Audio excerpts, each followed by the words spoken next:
Good morning students. हम BA second year के practical के बारे में चर्चा कर रहे थे, जिसमें हमने मात्रात्मक विधि जो है यह कर ली है। और आज हम उसी में अमात्रात्मक विधि, जो इसका एक पहला प्रकार था रंगारेख विधि कोरोक्रोमेटिक, तो उसके बारे में चर्चा कर ली थी। आज हम उसी में नॉन क्वांटिटेटिव मेथड यानी कि अमात्रात्मक विधियों में सेकंड प्रकार उसका सामान्य छाया विधि, जिसको कि सिंपल शेड मेथड के नाम से जाना जाता है, इसके बारे में चर्चा करेंगे। सबसे पहले अगर हम बात करें सामान्य छाया विधि की, तो यह विधि क्या है, रंगारेख विधि के समान ही होती है। लेकिन अगर इसमें अंतर की बात करें तो इस दोनों विधियों में अंतर ये है कि जैसे जो पिछली हमारी वीडियो थी उसमें आप लोगों ने देखा होगा कि उसमें अलग अलग रंगों का प्रयोग किया गया था, लेकिन ये जो सामान्य छाया विधि होती है यानी कि सिंपल शेड मेथड होता है, इसमें क्या है, काली स्याही का ही प्रयोग किया जाता है। यानी कि इसमें रंगों के स्थान पर काली स्याही से बनाई गई स्याहें या फिर पारदर्शक कागज पर जो मुद्रित स्क्रीन होती है वह प्रयोग में लाए जाते हैं।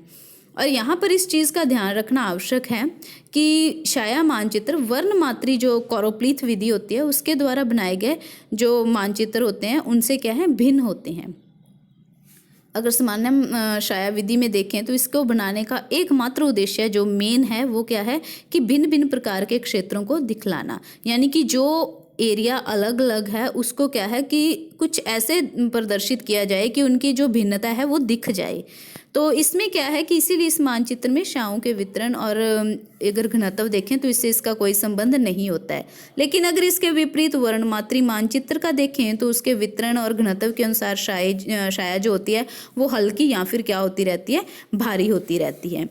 तो जैसे कि आप लोगों को अभी मैंने बता दिया कि इसमें क्या है कि रंग का प्रयोग किया जाता है, रंग में भी कौन सा, काले रंग का प्रयोग किया जाता है। अब वो बात अलग है कि जैसे आप लोग रंग का प्रयोग कर रहे हैं तो उसमें वो जो रंग है तो उसको आप किस तरीके से भर रहे हो। हालांकि आप लोगों ने ऐसे उस चीज़ का प्रदर्शन करना है, यानी कि इस तरीके से रंग भरना है कि उसमें क्या है कि जैसे अभी मैंने जो इसमें शीट तैयार किया, जो आप लोग वाइट शीट पे बनाओगे तो उसमें राजस्थान का फिजिकल पोर्शन दिखाया गया है, यानी कि राजस्थान के भौतिक प्रदेशों के बारे में बताया गया है। तो वो जो आप लोग इसमें रंग में देख सको कि जो आप लोग ब्लैक कलर यूज़ कर रहे हो तो वो क्या है कि आप इस तरीके से उसको यूज़ करो कि आप लोगों को उसके बारे में जो है वो पता चल सके। तो इसमें क्या है कि जैसे मैं भी आपको राजस्थान के मैप के बारे में बता रही हूँ, जिसमें क्या है कि आप लोग इसको देख सकते हो सिंपल शेड मेथड यानी कि सामान्य छाया विधि, जो आपकी हेडिंग ऊपर लिखी हुई है यह आप लोगों ने क्या करना है, 15 mm वाले स्टेंसिल से लिखनी है। और इसी के साथ ही जैसे मैप बनाया है तो उसमें ये नॉर्थ प्रदर्शन जरूर करना है। और ये जो मेन हेडिंग है ये तो आप लोगों ने 15 mm वाले स्टेंसिल से लिखनी है। और जो नीचे क्या है, जिस चीज़ का अपने प्रदर्शन किया गया है, जैसे राजस्थान का फिजियोग्राफिकल डिवीज़न है यानी कि राजस्थान के भौतिक प्रदेश हैं, तो इसको आप लोग क्या है 10 mm वाले स्टेंसिल से लिख सकते हो। और वहीं इसके साथ अगर अब मैं आपको मैप में बता दूं कि जैसे क्या है इसमें स्केल बना हुआ है, जैसे पीछे अपने राजस्थान का मैप बनाया था तो उसमें भी जो आपने स्केल तैयार किया था वैसे डिटो इसमें स्केल तैयार करना है।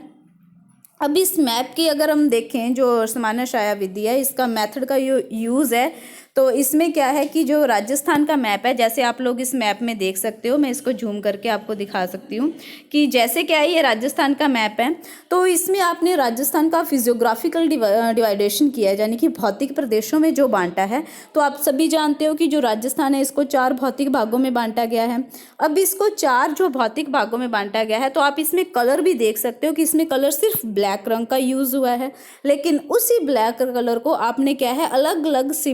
सिंबल्स या फिर उसको अलग अलग शेड दे दी है, जिससे कि आप क्या है जो राजस्थान के चारों भौतिक प्रदेश हैं उसको आप अच्छे से प्रदर्शित कर पा रहे हो और अच्छे से समझ पा रहे हो। जैसे कि जो पहला पार्ट है जिसको क्या है पश्चिमी मरुस्थली प्रदेश कहा जाता है, तो इसमें क्या है कि आप लोगों ने ऐसे क्रॉस वाले निशान लगा देने हैं, कलर ब्लैक ही यूज़ होगा। और इसके बाद जो अरावली पर्वतीय प्रदेश है, सेकंड पार्ट जो है जिसको अरावली पर्वतीय प्रदेश कहते हैं, तो इसमें लाइनिंग प्रदर्शित की गई है। थर्ड पार्ट जो है जिसको क्या है पूर्वी मैदानी प्रदेश कहा जाता है, तो ये जो पूर्वी मैदानी प्रदेश है इसको क्या है कि डैश डैश से दर्शाया गया है। और वहीं अगर हम चौथे पार्ट की बात करें जिसको क्या है हाड़ौती का दक्षिणी हाड़ौती प्रदेश कहा जाता है, तो ये जो हाड़ौती का प्रदेश है यहाँ पर क्या है डॉट डॉट से इसको प्रदर्शन किया गया है। यानी कि आई थिंक आप समझ पा रहे होंगे कि मैं आपको क्या समझाना चाहती हूँ कि कलर इसमें सिर्फ ब्लैक ही लेना है। जैसे पिछली वीडियो जो कोरोक्रोमेटिक थी उसमें तो अपने अलग अलग कलर यूज़ किए थे, लेकिन जो सिंपल शेड मेथड है इसमें कलर आप ब्लैक ही यूज़ कर रहे हो। सिर्फ डिफरेंस ये रखना है कि इसमें आप जो भी चीज़ का प्रदर्शन कर रहे हो तो उसको आपने एक सिंबल नहीं देना है, बल्कि उसके सिंबल जो हैं वो अलग अलग देने हैं। जैसे कि मान लो कि अगर यही जो पश्चिमी मरुस्थल है इसको भी आप क्रॉस लगा देते और इसके बीच में ये लाइनिंग के बाद जो अरावली है इसको भी आप क्रॉस लगा देते, फिर पूर्वी मैदानी को भी क्रॉस से प्रदर्शित कर देते, हाड़ौती प्रदेश को भी क्रॉस से प्रदर्शित कर देते, तो वो चीज़ क्या है समझ में नहीं आनी थी, तो वो गलत हो जाना था। तो अब इसमें क्या है कि आप लोगों ने कलर तो एक ही लिया है बट उसको सिंबल अलग अलग दे दिए हैं। अब इसको समझना और भी आसान आपको लगेगा कि जब क्या है आप इसके इंडेक्स में देखोगे। जैसे इसके इंडेक्स में अब ये आप देख पा रहे हो कि सबसे पहले क्रॉस लगाकर इंडेक्स में बताया कि ये क्या है पश्चिमी मरुस्थलीय प्रदेश है, और इसी के साथ बाद में लाइनिंग से शो किया है कि अरावली पर्वतीय प्रदेश है, और थर्ड नंबर पे फिर पूर्वी मैदानी का शो किया हुआ है, और फोर्थ में जो डॉट लगे हुए हैं उसमें बताया गया कि यह हाड़ौती का प्रदेश है। तो इस तरीके से क्या है आप लोगों ने ये सिंपल शेड मेथड की शीट जो है ये तैयार करनी है। इस शीट में ये जो वाइट पेज का जो डायग्राम है ये तो आपने वाइट शीट पर ही बनाना है, और जो आप लोगों को थ्योरी मैंने अभी बताई है कि इसका यूज़ कहाँ होता है, इसका मीनिंग क्या है और इसकी खासियत क्या है, विशेषता इसकी क्या है, इसका मुख्य उद्देश्य क्या है बनाने का, तो इस सब को क्या है आपने लाइनदार शीट पर लिखना है और कलर ब्लैक का ही यूज़ करना है। तो आई होप कि आपको इसके बारे में समझ आ गया होगा। Thank you.